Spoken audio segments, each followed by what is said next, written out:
Hi guys, in today's video I'm going to show you how you can activate Rose theme on Facebook Messenger.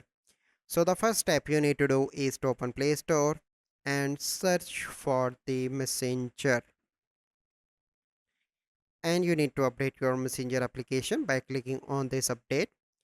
Once you complete that step, you need to go back and you need to open Facebook Messenger. So once you open, then you simply need to click on the person name and click on the person name on the top and click on theme.